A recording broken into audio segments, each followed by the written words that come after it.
La Sociedad Española de Radiodifusión presenta... Ser... ¡Viva la radio! Podcast. Siempre. Si amanece, nos vamos con Adriana Mourelos.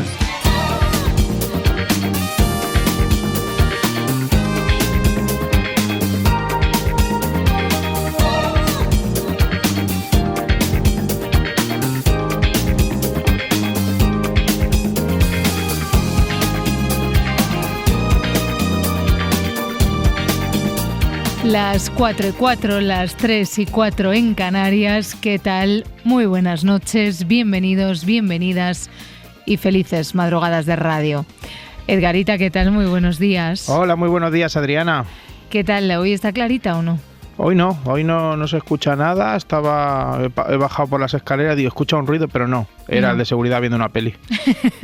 Yo es que la verdad que me ha dado un poco de bajón cuando he visto que estabas ahí delante del micro, que no había pasado nada, que se escuchaba Barcelona perfectamente. Si tú lo que quieres es el dolor mío, ya lo sé. No tuyo, sino porque de verdad que creo que la entrevista más preciada que busco hacer en mi carrera profesional es a Clarita. Bueno, pues no está mal. No, sí, yo que sé, que si de aquí al 2 de septiembre, creo que es el 2, ¿no? Cuando vuelve el jefe, cuando vuelve Roberto Sánchez, podemos hablar con Clarita, pues me iré más contenta, la verdad, después de esta temporada de verano. ¿Qué quieres que te diga? Pues sí, la verdad que sí. Pero bueno, Clarita, si nos estás escuchando y te quieres pasar por Radio Barcelona, no pasa nada. O sea, quiero decir, Edgar está bien, yo sé que lo vas a tratar perfectamente, algún sustillo, tal, pero sí, bien. Tú ya sabes que yo tengo la teoría de que siempre van a ir a por alguien más pequeño. Sí, yo también lo creo. Fantasmas, pero no son... O sea, quiero decir, siempre les cuesta más uno como yo. Sí, yo también lo creo. Claro. Bueno, mientras aparece Clarita, o no, porque hará lo que ella quiera, que para eso es un fantasma, tenemos entre manos una historia del juego de los detectives, otra historia con firma propia, porque nos la escribió un oyente que se llama Iván Guerola. Para participar ya sabéis que tenéis que marcar el 900-100-800 y además esta historia no tenía título, entonces ayer de manera improvisada entre Ariel, Marcela y Edgar le pusisteis un título, ¿te acuerdas, Edgar? Sí, pero no me acordaba del nombre. Creo que ninguno se acordaba del nombre. Menos mal que tenemos a Darío García, que dijo, no pasa nada, me escucho el programa entero de ayer, que además así me queda claro todo lo que pasó. Y entonces nada, se lo escuchó entero el chico y dice que se titula Asesino por costumbre. Que esa es la conclusión a la que llegasteis ayer, ¿vale? Sí, eso es. Asesino por costumbre. El inspector Martínez vio la escena del crimen. Se estaba acostumbrando últimamente el asesino a matar. El mismo modus operandi. Tras consultar con los presentes en el lugar y tras una hora, salió la pista definitiva. Después de tanto tiempo consiguió saber quién era el asesino. Al fin sabía a ciencia cierta que nunca más volvería a asesinar.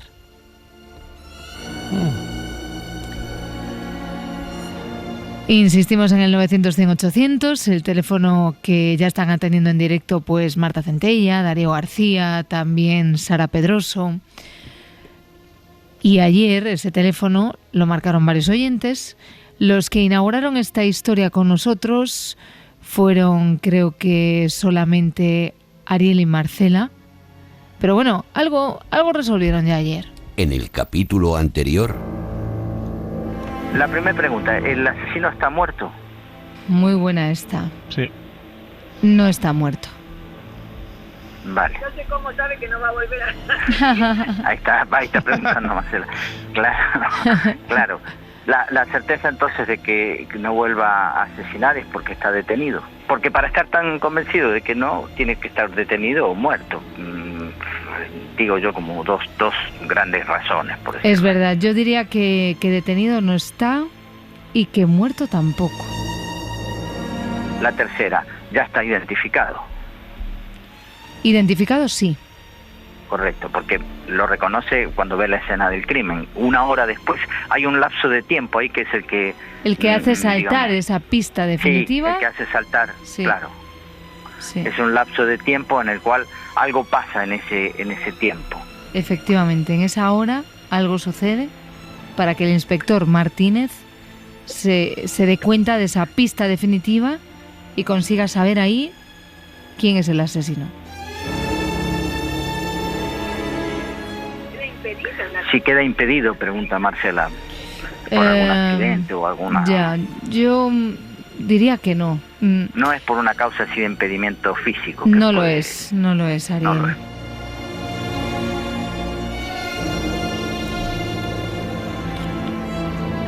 Para tener una historia en pañales, como dicen ellos, hicieron buenas preguntas Ariel y Marcela. Sí, la verdad que sí. Estuvieron ahí dándole unas cuantas vueltas a este asesino por costumbre, al inspector Martínez en esa escena del crimen.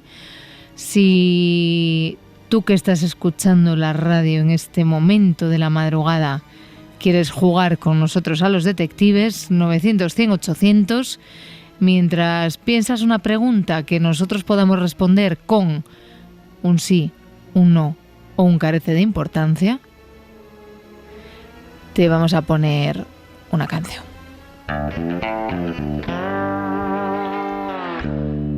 Si amanece,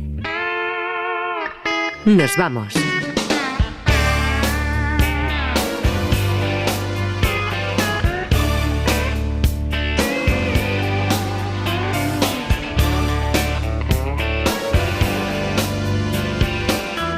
Con Adriana Mourelos. Vamos dejando huellas que otros podrán seguir, siempre pintando estelas que vuelven al mar un instante después. Trazamos los caminos que a Roma siempre irán. Más tarde es el destino quien pone la I, otro punto de más.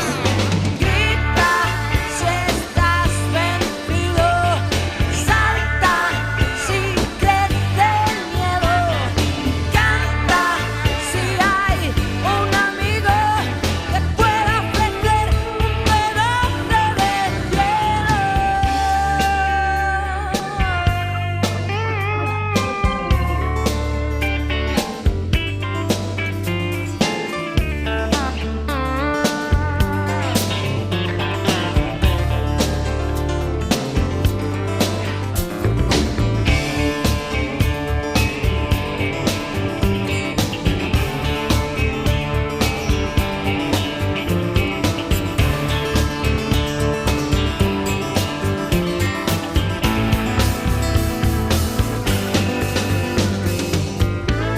Y luego verás que cambia de color. Será la señal. Lánzate ya. Grita si estás vencido, salta si crece el miedo, canta si hay un amigo que pueda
Tengo la sensación, Edgar, de que este verano le estamos dando poca bola a la lista de Spotify. Sí, no estamos... No estamos poniéndole metiendo. fuerza No. ahí, ¿eh? Y luego llega el jefe y dirá, uy, pues tampoco ha subido tanto. Claro, y es un indicativo de muchas cosas y en verano no hay EGM. Entonces, por favor, queridísimos oyentes, si estáis escuchando y no le habéis dado a seguir a la lista de Spotify de Si Amanece Nos Vamos, Si Amanece Nos Vamos Ser, es una lista con muchísimas canciones, más de 24 horas de música maravillosa, pues por favor le dais a seguir, que nos hacéis un favorcito, y quién sabe si a final de verano preparamos también un paquetillo, no, porque eso funciona mejor.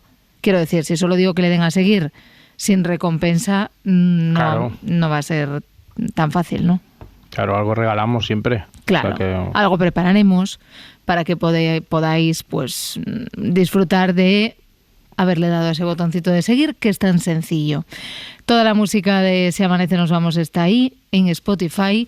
Al 900-100-800 tenemos las llamadas de oyentes que quieren jugar con nosotros a los detectives, como por ejemplo Juancho, que está en ruta hacia Irún. Hola, Juancho. Hola, buenas noches, Adriana. ¿Qué tal? Edgar. Hola, Juancho, ¿qué tal? Aquí, currando un ratito. Muy bien. Juancho, ¿qué te ha parecido a ti este... ¿Cómo era? Asesino... Se nos va a olvidar todo el rato, ¿vale? Por Asesino costumbre. por costumbre. Por costumbre. La Pues, historia hombre, de... Me gustaría, si es posible, que me la repitieras, porque entre llamadas y no llamadas no lo he oído muy bien. Claro, mira, el inspector Martínez vio la escena del crimen. Se estaba acostumbrando últimamente el asesino a matar. El mismo modus operandi. Tras consultar con los presentes en el lugar y tras una hora, salió la pista definitiva. Después de tanto tiempo consiguió saber quién era el asesino. Al final sabía a ciencia cierta que nunca más volvería a asesinar. Vale. Y he estado oyendo también de que ayer Ariel y Marcela preguntaron si estaba muerto o si Sí. estaba impedido, ¿no? Eso Y es, a las dos era que no. exacto. Vale, ¿el asesino es una persona humana? Sí, Vale. Mala persona, pero sí. Sí, muy buena no era, ¿no? Está claro. Al ser asesinatos en serie, ¿se le ha acabado lo que andaba buscando? ¿Ha completado la serie de asesinatos? qué buena esta. Claro, como que fuera, claro, una cadena, una lista, una serie, pero la serie tuviera un Eso es. final, ¿no? Eso es.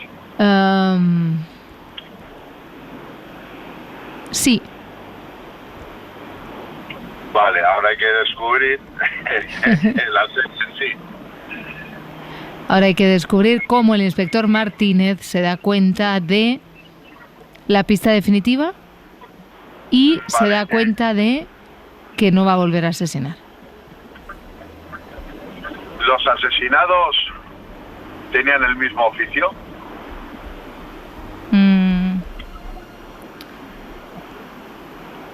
Carece de importancia para la solución de la historia. Vale, pues bueno.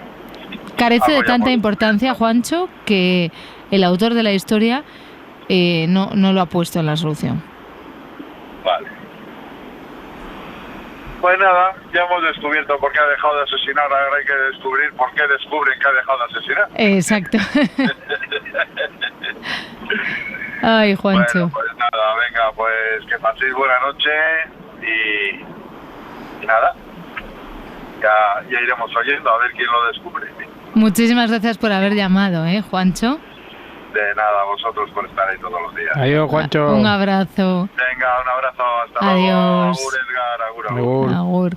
Oye, me viene muy bien Juancho, que como tantos otros oyentes de Si Amanece Nos Vamos, trabaja de noche, va en ruta. En el caso de Juancho decía que va en ruta hacia Irún, o sea, es un transportista, un oyente que conduce de madrugada, porque no sé si te acuerdas, Edgar, que esta temporada de verano estamos haciendo una cadena de madrugada. Ay, sí. Queremos reivindicar con ella el trabajo de noche, las profesiones nocturnas o las profesiones que también se desempeñan durante la noche Y podéis llamar en directo al 900-100-800 para contarnos en qué estáis trabajando ahora mismo, o que a lo mejor no podéis dormir porque hoy no trabajáis de noche, pero ayer sí, y estáis descuadrados de horarios. También queremos conocer vuestra realidad, vuestra rutina, la forma de vivir que todo el mundo plantea como el vivir al revés. Pero mientras recibimos vuestras llamadas en directo, esta cadena de madrugada que nos planteamos nosotros nos dejó el otro día un eslabón que todavía no hemos conectado, porque la semana pasada conocimos a un oyente que se llama Gregorio, que nos contaba que él trabajaba de noche y que lo hacía vigilando las aguas potables de Córdoba. Pero es que Gregorio dejó un mensaje. Quiero dejar esta cadena de madrugada en manos de Elizabeth, que es la abogada del turno de noche. Abogada del turno de noche, Elizabeth. Entonces ese es nuestro segundo eslabón de esta cadena de madrugada. Nombre, Elizabeth. Sector, jurídico. Bueno, yo soy abogada del año 2002. Bien, yo estoy adscrita al servicio de guardias del turno de oficio y hay diferentes tipos de guardia.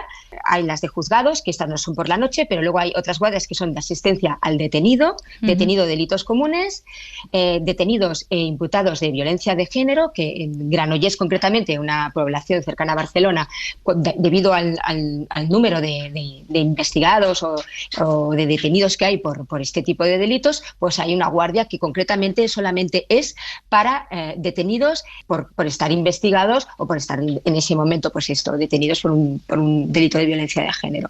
Y luego está la guardia de víctimas de violencia de género, porque ellas requieren asistencia siempre, en todo momento, antes de interponer denuncia, durante, cuando la interponen, después ya pasas al juzgado y allí también les haces todo un acompañamiento de asesoría constante hasta que pues finalmente es el juicio o en función de cómo vaya el procedimiento, claro.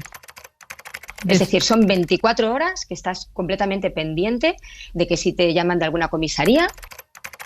Requiere especial rapidez en todo momento porque es una persona que está detenida. Su intervención puede ser determinante para que la detención quede sin efecto. Si realmente pues, los hechos no son graves y él está localizable, tiene un domicilio y todo lo demás, podría ser que la detención quedara sin efecto. Por lo tanto, si tú llegas pronto a comisaría, quizás esa persona pues sea puesta en libertad. Más rapidez requiere si en el caso de que tengas que asistir a un menor, a una víctima de violencia de género o una persona vulnerable en general. Hay un límite que serían unas 2 horas para desde la llamada llegar a comisaría. La verdad es que yo procuro siempre ir lo más rápido posible. Es decir, si me llaman, pues levantarme e ir para comisaría. Cuando llegas allí de entrada, a veces la rapidez que tú has tenido en llegar, a lo mejor no la tienen en darte paso para que tú tengas la entrevista pues o con la víctima o con el detenido o con lo que en función de la guardia que estés haciendo pues a la persona que tienes que asistir, ¿de acuerdo? A ver, cuando es víctima de violencia de género sí, porque normalmente están esperando a que tú llegues para poder retomar declaración. Primero te entrevistas con esa persona y luego le toman declaración, ¿de acuerdo? Pero con el detenido es diferente. Es decir, con el detenido, pues a veces te encuentras cambio de guardias de los propios policías, te encuentras pues con ciertas cosas pues que te hacen esperar, bueno, y no pasa nada, te esperas y después pasas a las dependencias donde están detenidos, a los calabozos, vaya, y allí te entrevistas con el detenido y antes la policía muy brevemente te expone pues los hechos por los que esa persona, en este caso si hablamos de un detenido, está detenida, pero no tienes toda la información. Está detenido por estos hechos muy concretos, ¿no? Tampoco pueden tipificarlos en ese momento, a priori podrían decir pues un hurto, un robo, pues una violencia doméstica, pero no conoces la totalidad de los hechos. Ya. Bien, lo que solemos asesorar en estos supuestos es que se acojan a su derecho a no declarar. Y les explicamos que se acojan a su derecho a no declarar porque como no tienes todo conocimiento de la investigación, del atestado policial, no les puedes asesorar de forma adecuada. Tú ya sabes si se va a quedar detenido o no se va a quedar detenido. Estamos hablando ahora de cuando la guardia es para un detenido por un delito común o por un delito de violencia de género. tú ya sabes perfectamente si esa persona, porque ya de hecho lo hablas con la policía, ¿no? Y les dices, ¿hay alguna posibilidad de que salga hoy si una vez haya declarado o se haya cogido a su derecho a no declarar, que es declarar también? Y ellos te dicen, pues sí o no. Entonces, claro, muchas veces quieren declarar, tienen como un miedo a que el hecho de no declarar les vaya a perjudicar, pero es un derecho fundamental como los otros derechos, como el de declarar. Es decir, el no declarar no presupone nada, y menos en sede policial. Hay que aclarar que para realizar determinados turnos tienes que tener una formación específica. Es decir, no puedes hacer violencia de género si no has hecho una formación concreta de violencia de género. No puedes hacer menores si no has hecho una formación específica para llevar temas de menores. Es decir, el turno de oficio está mucho más profesionalizado de lo que aparentemente creo que la gente piensa o opina, o no sé si en sí el público en general conoce lo que es este servicio y la importancia que tiene. Considero que estamos un poco maltratados o que parece que ir con un abogado de oficio está menospreciado, ¿no? Me ha tocado el de oficio, me ha tocado, no, bueno, realmente te toca si careces de recursos, ¿no? O sea, para poder acceder a un abogado de turno de oficio, pues o realmente no tienes medios económicos para poder contratar a un abogado privado, o por otro lado eres una de las personas pues que simplemente por tu vulnerabilidad o por tus circunstancias que recoge la Ley de Justicia Gratuita, pues puedes beneficiarte de este derecho. La verdad es que es una guardia que es bastante movida. Hay días que le das vueltas porque al día siguiente tienes que ir al juzgado a defender a esa persona, ¿no? Y entonces pues tú ya estás, tu cabeza está pensando en cómo va a defender bien a la víctima o bien al investigado, acusado. Es decir, tú empiezas a pensar, pero bueno, el cansancio a veces puede contigo y duermes, te levantas a la hora que te han citado para ir al juzgado, que suelen ser las 9 de la mañana, aunque luego quizás empieces a llevar el tema efectivamente a las 12, porque el tema de las esperas en el juzgado es horroroso.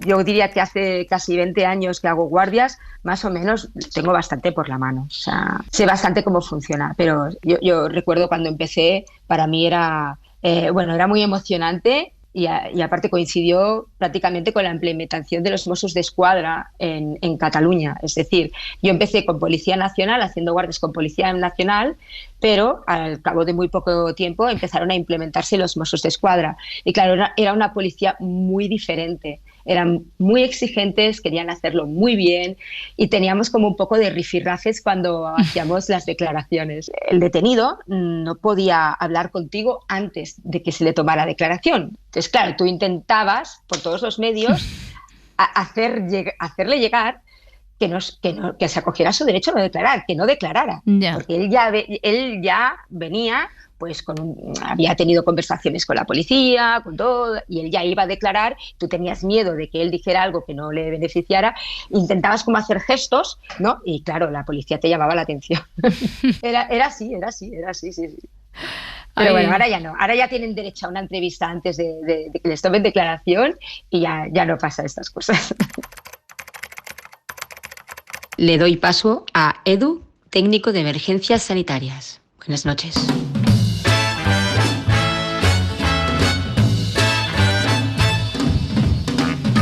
Let me tell you about a place somewhere up in New York way where the people are so gay, twisting the night away. Eso significa que en unos días conoceremos a ese técnico sanitario también. Por cierto, Si Amanece Nos Vamos está en todas las redes sociales, que a veces se nos olvida decir esto. Estamos en Twitter, en Instagram, en Facebook, incluso en YouTube.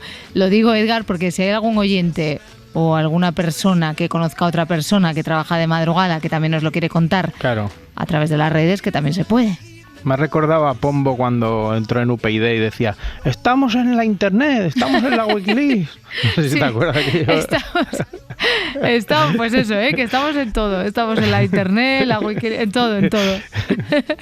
Incluso estamos al otro lado del teléfono, porque cuando son las 4:27 de la madrugada, 3:27 en Canarias, el 900-100-800 es el teléfono para hablar con nosotros en directo. Y es lo que ha hecho Daniel, que nos llama desde Valencia. Hola, Daniel. Hola, buenos días. Buenos días, ¿cómo estás? Pues ahora mismo conduciendo. Conduciendo, o sea que también estás trabajando, entiendo. Sí. Voy de camino al aeropuerto porque tengo un trabajo el cual me exige viajar muchísimo. Vas de camino al aeropuerto. Correcto. Uh-huh. Y no me voy de vacaciones, como se puede pensar en estos días, ¿no? Ves a todo el mundo con la maleta, con el sombrero, la camisa hawaiana, pero tú no vas a eso, ¿eh? No, pero yo voy con mi mochila, con mi equipo de trabajo y hacia donde me lleven, ¿no? En este caso hoy me voy 2 días a Amberes. Anda. Y después creo que me voy a San Luis, a Mauricio. ¿A las Islas Mauricio? Sí, voy mucho a islas, tanto entre comillas exóticas, que para mí no lo son. Oye, Daniel, claro, si llamas y nos das toda esta información, claro, no podemos evitar preguntarte a qué te dedicas. Bueno, pues soy excomandante de superpetroleros y ahora dirijo un departamento técnico marino de una petrolífera. Anda. Departamento técnico marino de una petrolífera. Sí, no somos muchos en el mundo. Desde luego. Muy raro. No, somos bastante poquitos. Soy creo que el único en España al día de hoy. Y bueno, desde hace 6 años que volví a España. ¿Porque dónde vivías, Daniel? Vivía en Houston, Texas. ¿Perdona? En Houston, Texas. Ah, en Houston. Vale, es que te oímos un poquito regulero. Daniel, pero sí, tienes que contarnos un poco en qué consiste tu trabajo, porque... Claro, llegas ahí y pones un sello, ¿no? Pues fíjate que hay veces que sí. Anda. Lo que hacemos pues es nos dedicamos a asegurarnos que todos los embarques petrolíferos se hacen de acuerdo a los estándares para que todo salga bien, tanto de manera de seguridad de los trabajadores como de seguridad medioambiental, también temas volumétricos, temas de cómo se tiene que cargar un barco para que todo esté bien, de que si el barco tiene que estar en ciertas condiciones, ¿no? Uh-huh. Entonces el técnico pues se asegura que todo está bien y emite ciertos certificados cuando tiene que hacerlo para que eso está así hecho. Daniel, pues claro, responsabilidad. Qué responsabilidad. Me imagino que la formación que tienes, que eres ingeniero. No, soy licenciado en ciencias náuticas, como te he dicho, soy capitán de superpetroleros. Capitán de superpetroleros, madre mía. Jolines. Daniel, es que nos has dejado a todos con la boca abierta, porque efectivamente no es un trabajo nada habitual. No esperábamos recibir una llamada como la tuya. Nos está encantando escucharte. Cuéntanos cómo la vida te llevó a dedicarte a esto. Desde pequeñito sabía que quería ser... Soy un apasionado del mar, ¿no? O sea, también me viene de familia, evidentemente. Y bueno, de hecho, si te comento, vivo en un velero. ¿Vives en un velero? Sí. ¿En dónde? En la Marina de Valencia. O sea, no tienes casa, tu casa es un velero, o sea, esa es la pasión por el mar. Eso sí que es pasión por el mar. Sí. Vivo en un velero, súper a gusto, con una perrita pequeñita. Anda. Y que, por cierto, cuando me voy de viaje se la queda un vecino. y la verdad es que todo es una vida muy ligada al mar, es una vida, pues, con una dedicación extrema a ello, ¿no? O sea, nos gusta desde pequeñitos y seguimos ahí. Y eso fue lo que me llevó después de navegar, evidentemente, y gobernar barcos, después de ello, pues, evidentemente, pues, sigues, te meten como capitán de puerto en algún lugar del mundo un tanto rarito, como en mi caso fue en las Islas Vírgenes Americanas, y continúas, y cuando llegas aquí de vuelta, pues eres el único que lo hace y evidentemente pues seguirá, o sea, el tema laboral es bastante fácil fácil. Es bastante raro que te veas.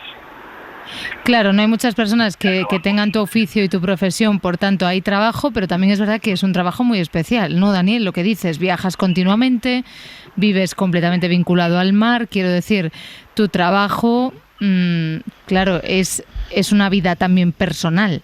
No puedes separarlo uno de lo otro. Y absorbe bastante mi vida. Es bastante complicado también, porque a la hora de tener una relación de tipo de pareja, por ejemplo, es complicadísimo. Es muy bonito, porque es muy bonito, pero también tiene su complicación, ¿no? El estar en diferentes usos horarios casi todo el mes, o tener que estar siempre con una maleta hecha. Jolín. Y bueno, ya que no lo pregunta Adriana, pregunto yo, y está muy bien remunerado, seguro.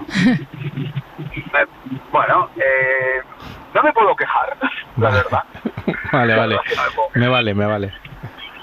No me puedo quejar. Es un trabajo pues que está, pues que tenemos unos salarios bastante convenientes, por así decirlo. Si amanece, nos vamos.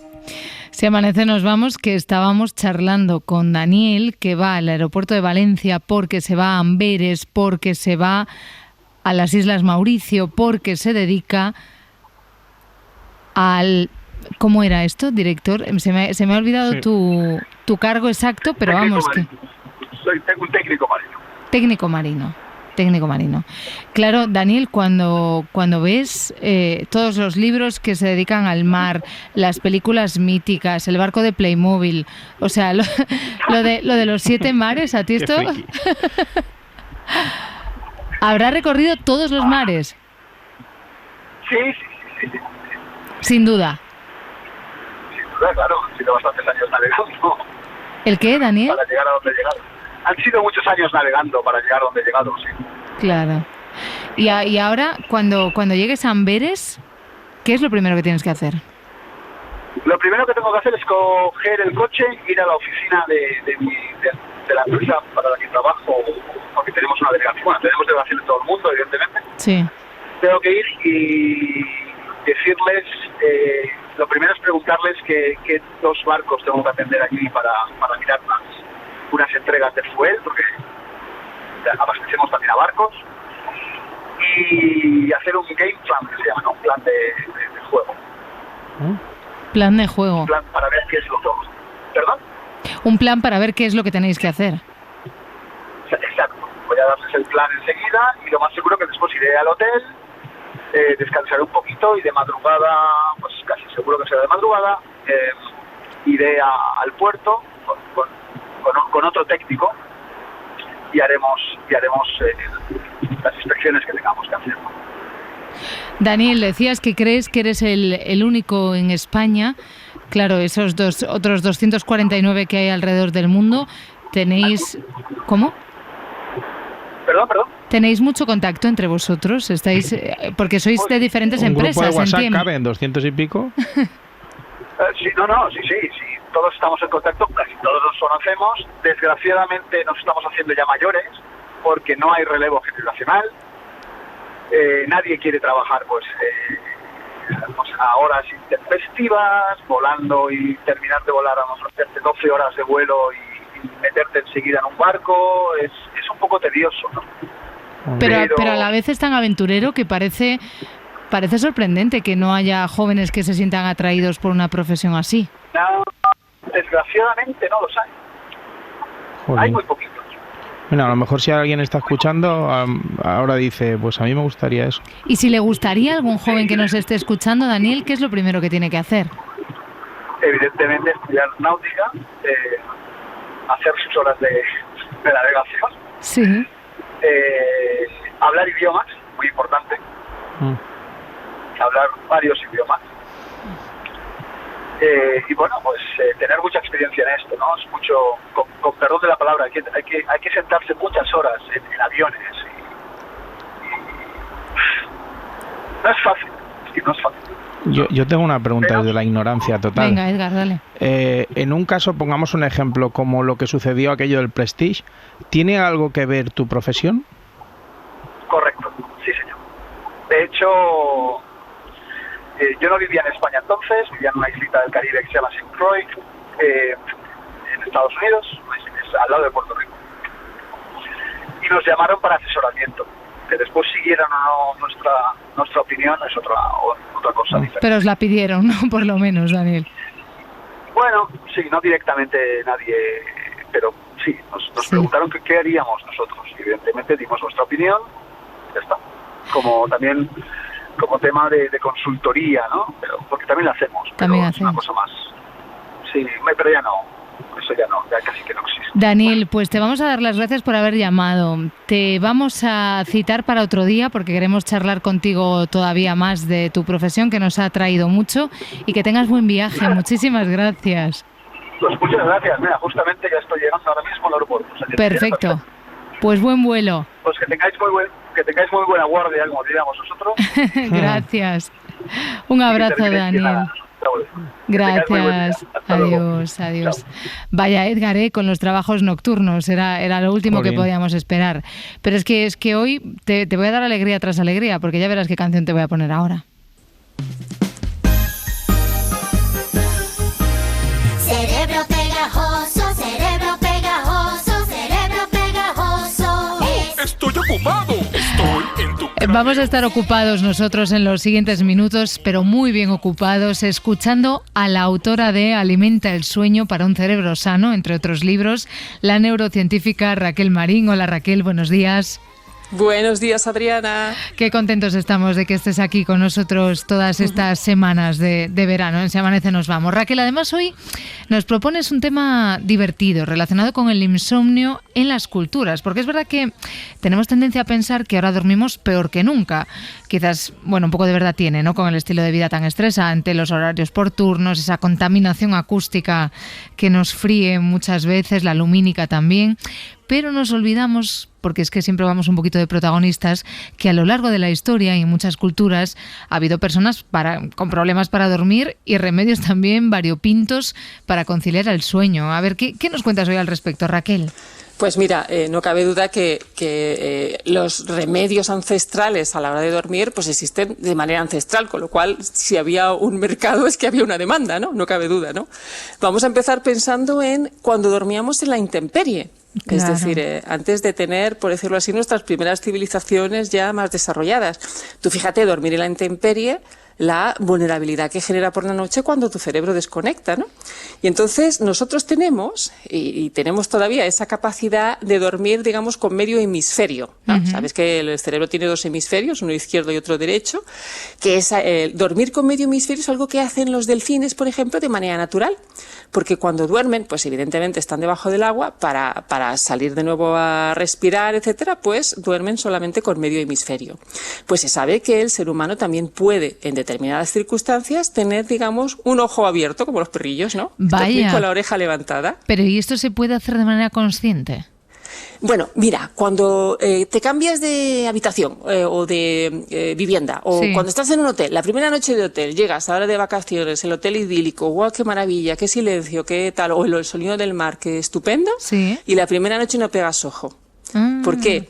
Porque tu cerebro interpreta que evidentemente es un lugar nuevo, desconocido, todavía no lo conoce, no conoce la cama, no conoce el colchón, las sombras distintas, la luz distinta, los olores distintos, y entonces es el momento en el que dormimos normalmente suele ser el hemisferio izquierdo y el derecho se queda ahí como un poco de voy a procurar estar un poquito en vigilia por si acaso. Vale, y entonces lo típico de la primera noche en el hotel, no, por muy idílico que sea el hotel, como que no duermes bien. Es decir, tienes la sensación de que tu sueño profundo no se ha completado, ¿no? Estás como más aturdido por la mañana. Eso sería un poco, como te digo, dormir tipo delfín.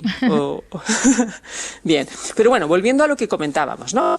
Por ejemplo, ya los egipcios tenían ya los primeros tratamientos para el insomnio en el 1600 a.C.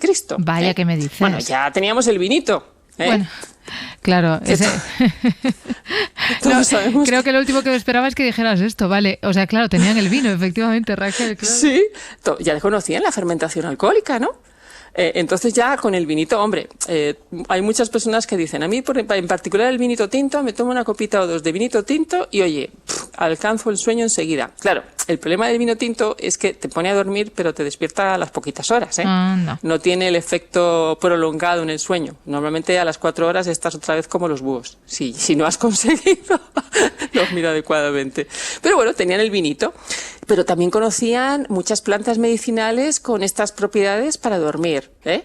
E incluso, bueno, pues hacían profecías en relación a estas plantas curativas, ¿no? Del vehículo de conexión con el mensaje divino, para resolver conflictos y demás. Ya, pues había algunas plantitas de estas interesantes. ¿Como cuáles, por ejemplo, Raquel? Pues mira, estaba la belladona, que de hecho todavía se utiliza. Estaba la dormidera, de la que se extrae el opio. Vaya. Las semillas de amapola, ¿no? Las semillas de amapola que se usan también para la cocina, ¿verdad? Sí. A veces para los postres y tal se usan las semillas de amapola. Y bueno, pues esas plantas también tienen sus propiedades un poco hipnóticas, sedantes, se les atribuían propiedades para curar enfermedades y también pues mejorar la actividad onírica, ¿eh? Vaya, con los egipcios, ¿eh? Sí, de hecho, yo no sé si a ti te pasa, Adriana, o a los oyentes, pero muchas veces a través del sueño conseguimos generar una sensación mental distinta a la hora de resolver, por ejemplo, un conflicto que teníamos al momento de acostarnos. A la mañana siguiente lo vemos de manera distinta. Sí. Hay mucho que se activa durante ese sueño, y en estas culturas antiguas se fomentaba a través de este tipo de hipnóticos esa conexión con el mensaje divino para prevenir, catástrofes o para encontrar soluciones a conflictos, etcétera, ¿no? Claro, si esto lo seguimos haciendo, o por lo menos diciendo, ¿no, Raquel? Yo recuerdo muchas veces en mi casa que se ha dicho lo de, bueno, no te preocupes, acuéstate que mañana con la luz del sol ya lo verás todo de otra manera. Sí, es muy cierto eso. Y además es verídico, ¿eh? Es decir, el cerebro funciona de esa manera. Precisamente hay mucho de la gestión de la parte cognitiva de la resolución de conflictos personales, de conflictos me refiero a un problema en el trabajo, etcétera, o que has discutido con tu pareja, cualquier cosa. Etcétera. Entonces, a la hora de dormir, esa actividad onírica también genera un refuerzo de ciertos aspectos cognitivos del aprendizaje o incluso de conexiones, que lo que hacemos es mejorar ese refuerzo de conexiones que nos pueden ayudar bastante a la hora de resolver conflictos que nos parecían un mundo la noche de antes, ¿no? Claro. Evidentemente, siempre y cuando la emoción no sea excesiva.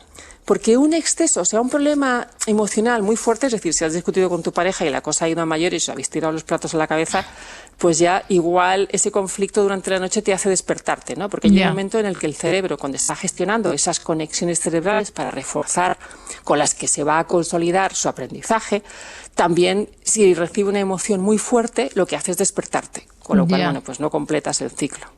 Oye, Raquel, estaba pensando que tenía aquí en los apuntes, el propio Homero en la Odisea establece las diferencias entre los sueños proféticos y los que carecen de sentido como dos puentes que conectan con el más allá, lo que comentabas tú, ¿no? Con ese otro mundo, en formas diferentes, ¿no? Sí. De hecho, hay personas que todavía utilizan esa capacidad, ¿no? Sobre todo los que tienen la capacidad de recordar los sueños, que en principio, ya eso lo hemos comentado tú y yo en privado, Adriana, todos soñamos por las noches, ¿no? Sí. Pero esa capacidad que tienen algunos de recordar los sueños o incluso de reconducir los sueños, hombre, ayudan algunos tipos de plantas hipnóticas, ayudan, vale. ¿No? Pero mira, la Roma antigua, imagínate, la ciudad de Roma ya era una ciudad trepidante. Sí. Para empezar, hombre, todavía pues había que jugar con los temas de la luz natural, con lo cual ya tenías que acostarte a la puesta de sol. Si trabajabas en Roma, imagínate, ¿no? Un currante en Roma, pues se acostaba con la puesta de sol y se levantaba al amanecer para aprovechar la luz solar. Claro. Pero ¿qué pasaba? Que el abastecimiento de la ciudad se podía hacer únicamente en las horas de oscuridad. Con lo cual, imagínate, carros por aquí, no sé cuánto, los animales pasando, etcétera, y tú intentando conciliar el sueño para levantarte al amanecer. Claro. Entonces, se comenta que el bullicio de Roma era terrible en la actividad nocturna, ¿no? O sea, todo lo que era abastecer la ciudad, todos los transportes, ¿no? Volviendo a algunos romanos ilustres de la época, como Plinio, Marcial, hacen referencia a eso, a que era imposible dormir en Roma reposadamente, que era una ciudad súper ruidosa, o sea que nos quejamos a lo mejor ahora de Madrid, pero bueno, en Roma en aquel entonces ya tenía esa dificultad, ¿no? Jolinco. Es decir, el camión de la basura. Claro, o sea, bueno, mira, y ya estaban ahí todos los trabajadores nocturnos que estamos poniendo en valor también en este Se amanece de verano. Efectivamente. Hablamos romanos. De Roma, efectivamente, como los romanos. Hablamos de Roma, pero también en el lejano oriente, en China, en la India, con la medicina tradicional oriental y ayurvédica, claro, ahí también se tienen referencias, ¿no? De remedios ancestrales. Sí.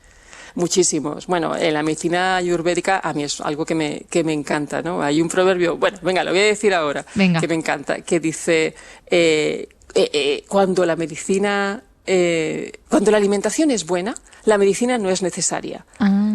Cuando la alimentación es mala, la medicina no funciona.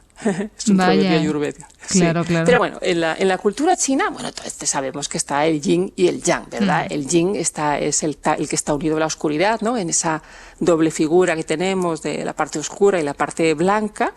El yang es la parte que representa la luz y la vigilia. O sea, yin sería la oscuridad y el descanso, yang sería la luz y la vigilia. Entonces, esto se estableció ya desde el 2900 a.C., es decir, en tiempos ancestrales ya utilizaban estas técnicas. Por ejemplo, en Oriente, en China, se usaba la acupuntura para todo lo que está relacionado con trastornos del sueño, es decir, todo lo que podían ser dolores o angustias o personas con tendencia a pesadillas, ya se usaba la acupuntura. Pero, ¿y la acupuntura? Es verdad que es cierto, ¿no?, que se le atribuyen propiedades somníferas, pero yo no sé, Raquel, estamos hablando con Raquel Marín, neurocientífica, no sé si hay alguna demostración de verdad científica al respecto de la acupuntura y su capacidad para hacernos dormir. Pues sí, hay algunos estudios, sobre todo efectuados precisamente por investigadores de China, en el que evidentemente en China en la investigación hacen mucho esta comparativa entre farmacología actual y técnicas tradicionales chinas. Es muy interesante, lo hacen mucho en investigación en China.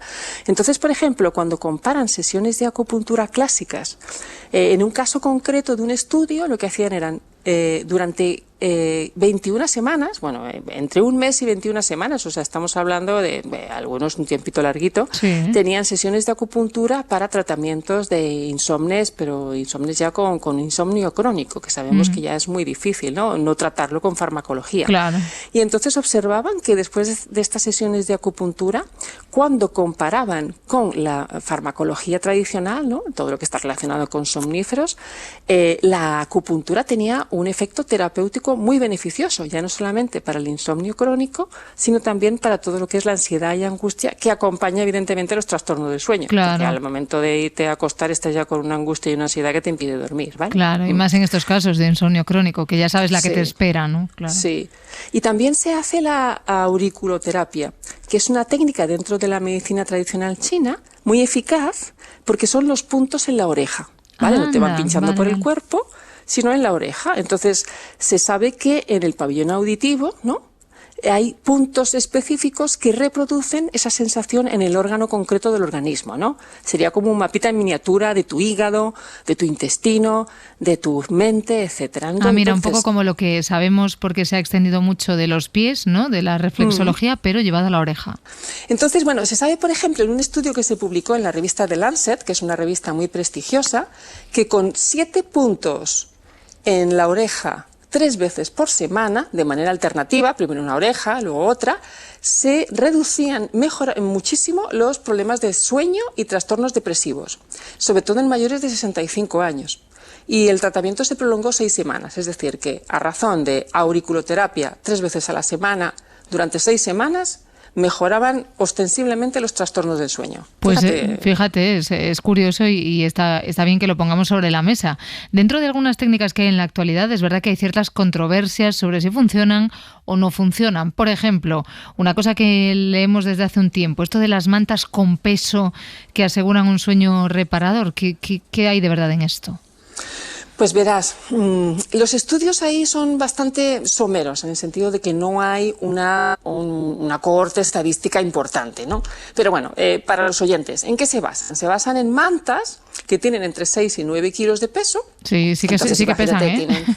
Sí, es un señor peso, ¿eh? 6 o 9 kilitos ya, ¿no? Una maleta de estas de que llevas de equipaje de mano ya pesa eso, ¿no? Exacto. Es como dormir con una maletita distribuida.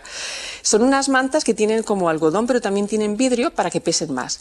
¿En qué se basa? Se basa en que vas a conseguir una distribución de la integración sensorial. Es que sería como si el propio peso lo que hiciera es generar una distribución del cortisol. El cortisol es la hormona de estrés, que lo que promueve es que estemos despiertos y no consigamos dormir bien. Y entonces esa distribución de la manta haría reducir el cortisol, Es decir, bajarnos el estrés y subir la serotonina. La serotonina es un neurotransmisor que nos induce al sueño y al bienestar. De hecho, bueno, es también la que necesitamos para tener un buen ánimo, ¿no? Claro. Muchas veces los cuadros depresivos cursan con bajadas de serotonina. Entonces, es una forma, por una parte, de bajar estrés y de subir sensación de sueño y reducir la ansiedad. Entonces, ¿qué pasa? Que hay algunos estudios que sí lo corroboran, pero ahí yo veo algunas cositas. La primera, que hombre, en las personas que no tengan mucho peso, ponerle de repente 6 kilos encima, véase... Claro. Niños, adolescentes o personas de la tercera edad o personas con alguna fragilidad muscular, etcétera, pues no está muy bien. Y luego también, por lo visto, desde el punto de vista ecológico no es lo ideal, porque tienen también aspectos que no son muy ecológicos con respecto a su producción. No obstante, dentro de los detractores también hay personas que defienden que esas mantas realmente les funcionan. Entonces, bueno, pues a cuestión de probar, ¿eh? Claro. No... Exacto. Vayamos probando. Oye, ¿y qué hay de lo de las aplicaciones móviles? Que esa es otra cosa que está muy de moda, aplicaciones para dormir, que es verdad que parece un poco contradictorio, ¿no? Porque siempre nos dicen el teléfono alejado de la cama, el teléfono no cerca, no miremos la pantalla justo antes de dormirnos, pero por otra parte hay muchísimas aplicaciones para poder dormir, para conciliar el sueño. Que hay personas muy perfeccionistas a la hora de dormir y van a usar pues el móvil también para detectar si están en REM o en no REM o cómo están sus ondas cerebrales. Y para empezar, esa luz estimulante del móvil no es para nada beneficiosa con dormir, ni compatible con dormir, y por otra parte te va a mantener en vigilia. Pero no obstante, también están todas estas músicas sedantes que a muchas personas le ayudan un poco a desconectar de la angustia o de pensamientos recurrentes que a veces puedan tener. Y sí, lo que sí se sabe que funciona son lo que se llaman las luces estroboscópicas, que generan una sensación, de hecho, se conocen en técnicas de luminoterapia hace ya varias décadas en investigación. Entonces, lo que hacen es, esas luces estroboscópicas mejoran o inducen una cierta actividad en las neuronas que regula las emociones y también actúa sobre parámetros de sueño y vigilia. Por eso a veces hay personas que pueden probar, hay aplicaciones con luces estroboscópicas que se han hecho muy populares, por ejemplo en Reino Unido, entonces mantienes, digamos, pones la aplicación y tienes estas luces que van girando, etcétera, etcétera, y genera una sensación mental de bienestar, de tranquilidad, de serenidad, de prepararte para el sueño. Raquel, ¿esto es un poco como esas bolitas clásicas de estrellitas que se le ponen a los bebés? Sí, bueno, imagínate también una espiral girando, una especie de caracol así infinito, con luces de colores. Vale. Son o como esas imágenes así que cuando te falla una pantalla que generan como una especie de luces en movimiento, etcétera. Ahí hay muchas aplicaciones. ¿Qué pasa? Que yo, por ejemplo, no puedo usar eso, porque tengo fotosensibilidad con rasgos epilépticos, entonces a mí eso lo que me va a hacer es generarme una crisis epiléptica. No, claro, no, mejor no, ¿vale? Claro. Sí, o personas que tienen mucha fotosensibilidad, bueno, y evidentemente los menores de edad, pero generan una especie de sensación hipnótica. Entonces, bueno, hay algunas aplicaciones que se han hecho muy populares. Si alguien quiere probarlo, que no esté conduciendo, por Dios. Sí, por favor, si alguien quiere probarlo cuando esté tumbado, que se baje alguna de estas aplicaciones, luz estroboscópica. Y oye, si alguno de los oyentes las prueba o nos quiere contar cuál es su técnica para conciliar el sueño para dormir, pues es bienvenido, 900-100-800 es el teléfono del programa. Raquel Marín, contigo hablamos la semana que viene. Muchas gracias. Muchísimas gracias. Dulces sueños.